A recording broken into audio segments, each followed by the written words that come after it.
Welcome back. What are the Democrats afraid of when it comes to the health care debate? It's not people shouting them down at town hall meetings now. They're afraid because it's hard to explain a hugely complex policy and very easy to distort it. My next guest has formed an exploratory committee for the 2010 Senate race in Connecticut. He is a Republican who would challenge Chris Dodd, the acting chairman of the Senate Committee on Health, Education, Labor, and Pensions, and the driving force for a public option. Peter Schiff,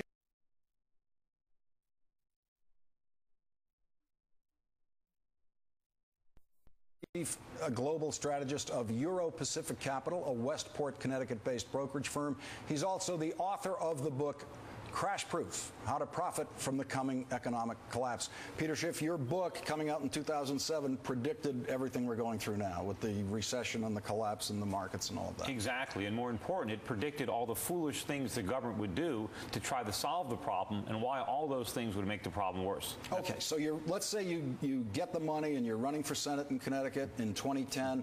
What's your position on health care reform? Well, first of all, I want to make sure that Chris Dodd doesn't have a chance to do for health care what he did to the banking industry.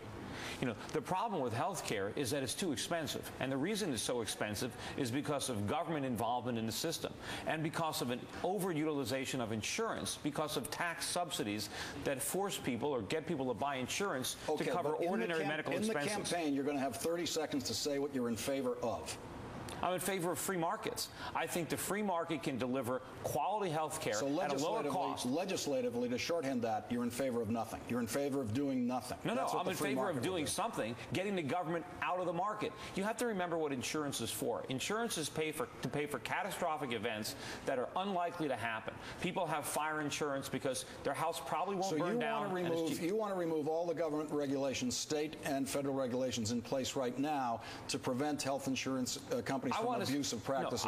You want to let them continue to deny anyone who has a pre-existing condition, to put limits on the policy. You want to continue. You want bankruptcies, the number one cause of bankruptcy, to continue to be the failure of the health insurance system. You have to understand why health care is so expensive. If you look over the last 6 years, the cost of insurance. We all understand why it's expensive. No, obviously you don't understand why it's expensive. The question is, what do we do about it now? Is there a single thing? Let me ask you this: is there one thing that you have read in any one of the bills, any one of the proposals in the Congress that you're in favor of? Is there one sentence that you're in favor of? I am not in favor of the government getting more involved in. No, you're in favor of. What I want to do is I want to bring market forces back to play to control costs and have. In everything you're aware of in the House bills or the Senate bill, there's not a single thing that you're in favor of. The bills are bad. You would say no to every sentence of those bills. Because all they're going to do is drive costs up further and drive down quality. We need market dynamics, just like we have in every industry. If they do pass health care reform, Chris Dodd's going to come back to Connecticut as one of the heroes of the health care reform crusade, having led. I'm sure he'll portray himself that way. Okay, sure. Right. And your campaign will stand there and say every single sentence of the legislation he passed was bad. Right. I will tell the truth. I will tell the public that there is no Santa Claus, that whenever the government comes and promises you something for free, you better watch out because it's going to cost a lot more than you think. So you would have the government pull out of the Medicare system. You'd abolish that, right? Well, obviously.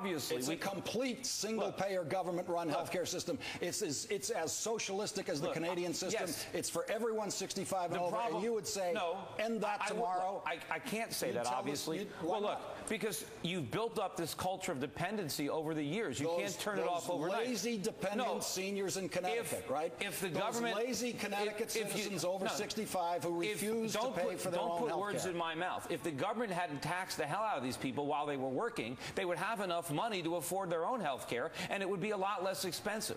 We need market dynamics and market forces. Insurance is driving the cost of health care through the roof, just like government-subsidized student loans have driven education tuitions through the roof, just like subsidized mortgages drove housing prices through the roof. The government is distorting the free market. It is the root cause of our problems, and there are no solutions that involve more government. The only solutions involve the free market. They involve capitalism, and health care is important, just like food. We don't don't want the government growing our food. You think the massive subsidies that we give to college students in this country to go to college for free, government subsidies, yes, you think that explains tuitions? Can you tell me? Can you tell me? You're in New York City right now. You know what a private school tuition is for high school in New York City? It's over $30,000. There's not one penny of government support to that tuition. How did it get to $30,000? How do you explain that? Well, you're talking about elite private schools in New York City. You look at what private schools... You explain every rising price in this economy as being the product of government intervention. What about in markets where there is zero government intervention? How does the price go up? If students couldn't get government-guaranteed student loans to bid up college tuitions, do you think universities could charge these outrageous prices if students couldn't borrow money to pay them? Look, they couldn't. It is such a small sliver of what goes into the tuition mix. No. The reason tuitions go up is because teacher salaries go up over time. But why don't they go up directly proportionally? But why isn't there competitive forces keeping them down? And it's not basically salaries for teachers. It's the administrative bureaucracy. The beneficiaries of the student loan programs are the universities. And our kids are graduating from college now hundreds of thousands of dollars in debt. Why is that a good thing? Chris Dodd's the leader of the Education Committee, too, so you're going to have a good debate with him about free market education in Connecticut. But just to get you clear on the record now, if you are in the United States Senate now, and if you were voting on health care reform this year, you would vote no to every single proposal made by a Democrat or Republican in the Senate this year. Well, it depends on the proposal. The ones on the table now, yes. Tell me, is there a single proposal by Chuck Grassley or any of the Republicans in the Senate that you would vote for? Is there a single sentence you'd vote for from Chuck Grassley? One thing that I would support would be one thing that I would support would be reducing income taxes and then making. No, hold on. Let me finish. And let me finish my point. Not a single thing that any Republican has suggested that you would vote for. And then I would tax health care benefits as ordinary income because I want to take away the preference to choose health care.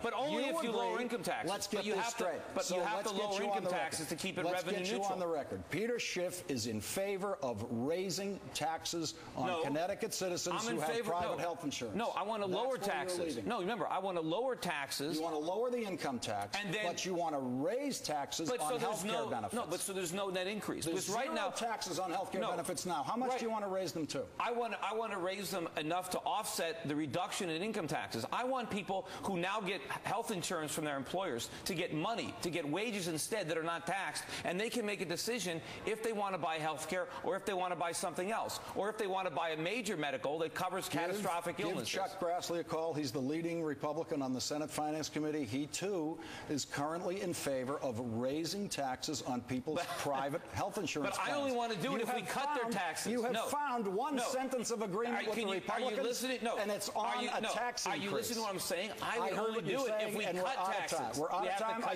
gave you as much time as you wanted to tell me one thing. Yeah, but you kept interrupting me. You told me one thing. Peter Schiff, thank you very much for coming in. You only heard one thing. Thank you very much. You can come back and tell me every time you find something that you agree with in health care reform, come back and tell us what I want to really reform it by bringing the free market back into it and getting the government out of it. Thank you very much. We got to get out of here. Coming up, the organized fight against reform. Lobbyists have become the bad guys. Lobbyists have done some of the dirty work, that's for sure, but not all lobbyists are bad. Seriously. My take on that next.